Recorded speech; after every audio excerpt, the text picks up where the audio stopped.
20 or so years ago, I moved down to fireagate central and southwestern New Mexico, not really knowing that when I moved down here. For some crazy reason, I got stupid and started hunting fire agates. And myself and a friend spent many hours and many miles hiking out in an area they called Mule Creek. Met an old man named Marvin Ellis who was really into fire agates, was cutting a lot of fire agates, and he kind of gave us a little bit of an indicator on where to look and kind of what to look for. And we spent, like I said, many hours out in the hills and kept bringing stuff back to Marvin, and he kept saying close but no cigar. And this stuff in my hands to give you an idea of the close but no cigar material. A lot of people go out and they'll find material like this and be convinced that they have in fact found fire agate, and in all reality they're real close, but none of this that I'm showing you is fire agate or has fire in it. I have a pile of this on the edge of my driveway that probably weighs 400 pounds. This is a real indicator that you're close. You know, if you're finding this kind of stuff, just keep looking, keep walking around, and eventually 90% of the time you will start finding some fire.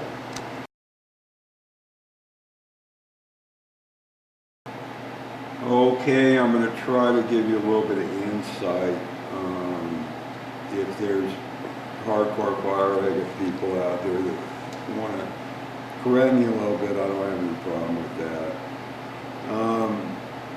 Fire agate's associated with a rhyolite, and this I'm 99% sure is Slaughter Mountain material.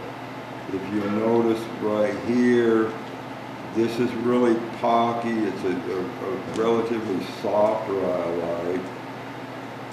This piece here, it's getting a little bit harder, plus it's got dendrites on it. And the dendrites, you know, they're pretty common with Slaughter Mountain material.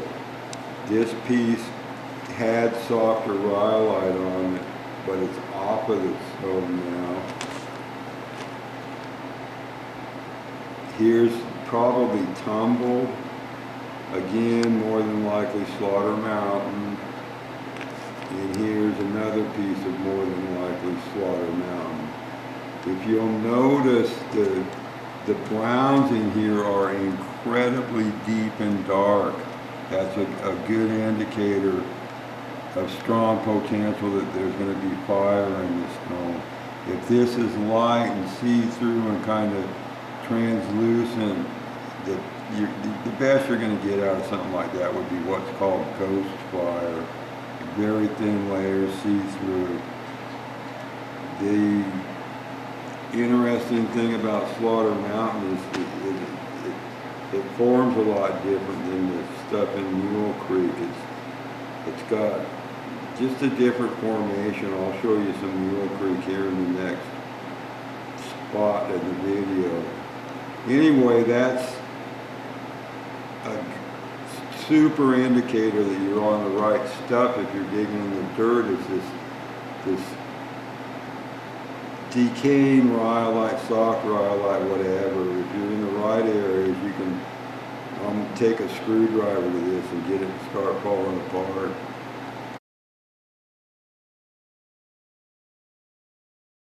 Okay, in the last short part of the video I'm working on, I made the statement that I was going to show you some Mule Creek fire agate rough, and I meant Deer Creek.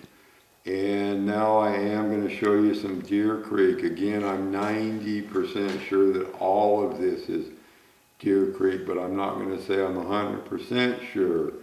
You will notice that there's a distinct difference in the look of the material as opposed to the Slaughter Mountain I just showed. And you'll also notice again there's that real deep, dark, almost chocolate brown. Here's another piece.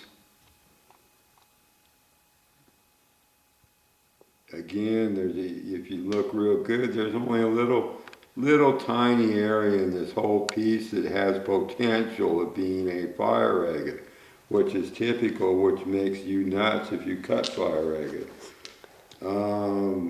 This piece is a little bit translucent in these darker areas, and I'd be inclined to say that there's probably not more than maybe a pinky stone in there, because you can see it a little bit in this corner. Looks like there's fire right there. This piece is a good one to show you again. Deer Creek a lot of times has quartz growing on top of it, and one of the indicators that there's a strong chance of there being some gemmy material in it is there's common opal on the back side of it, which that's what this is, this real pure white looking stuff. Most people don't realize it, but parts of fire agate are associated with the opal family. Again, another piece, nice rich dark brown.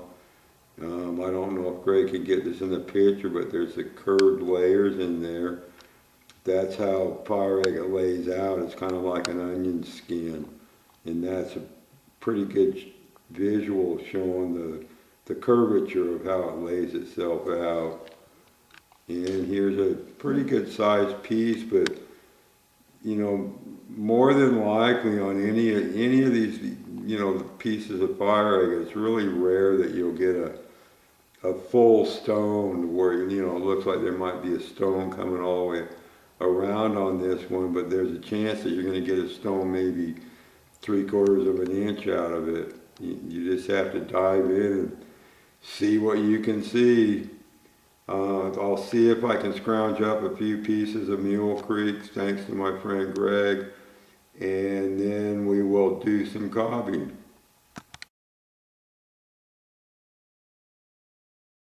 Actually. Oh, okay, thanks to Greg, he brought over some Mule Creek material.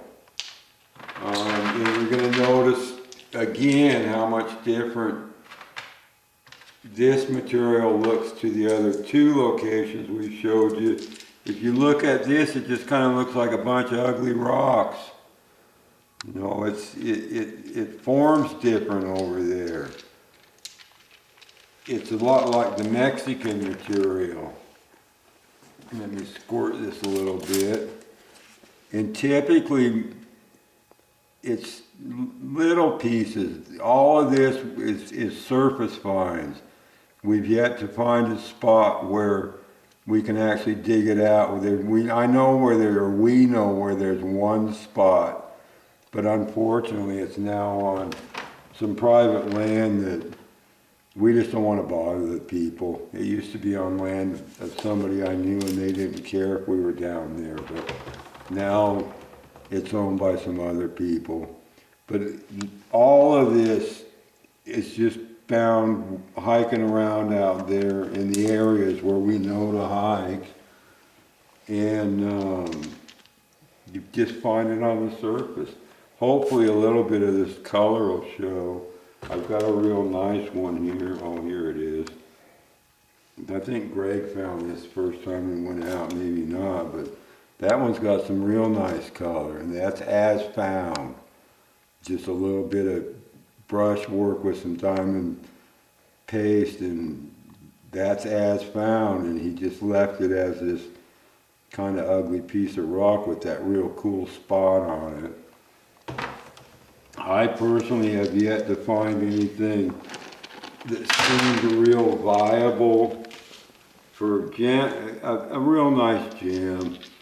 I have one piece that possibly came out many years ago from over there that a friend of mine cut on for a while, and then I finished it recently. after I get done babbling on this, I'll walk over and grab it, and then we'll do a little bit of a video of it, because if in fact it is from Mule Creek, it gives you a good idea that there's some good stuff out there. Anyway, this stuff, it's completely different. It's not even close to the others. There's no rhyolite. We found two areas out there that had soft rhyolite. One of the areas my friend Jack and myself found early on when we started going out there, and found fire in it, and just kind of discounted it because we thought things were going to be easy. And then, I don't know, 8-10 years later, me and Greg went out there and dug in a little bit more. There's little veins of the chalcedonies going through it, and you know, we popped it open a little bit and find real thin layers with minor fire in them. And then last time we were out, there was another area that me and Jack found years ago, and Greg and I were out where most of this came from, and we walked down, it's a Jeep track, we walked down it a little bit, and I saw this spot that I had described to Greg, what was a clay pocket. Well, right to the right of that, there was a soft rhyolite face. So as soon as the snow and stuff stops, we'll be going back out there with the hammer drill and such, and see if we can find some, you know, pop that rhyolite open, and hopefully we'll finally find a spot where you can find a real fire agate. Gotcha. Okay, I've got a piece here that I'm 50% sure is out of Mule Creek. It was on a very, very large mother rock, and Jack, my friend, worked on it for quite a while, and he'd been out of the country forever. And I showed it to him, and I told him to take his rock, and he said, well, no. Anyway, I finally cut this out of the rock to give you an idea. And if this is Mule Creek material, it proves there's some pretty darn nice fire agates out in them thar hills.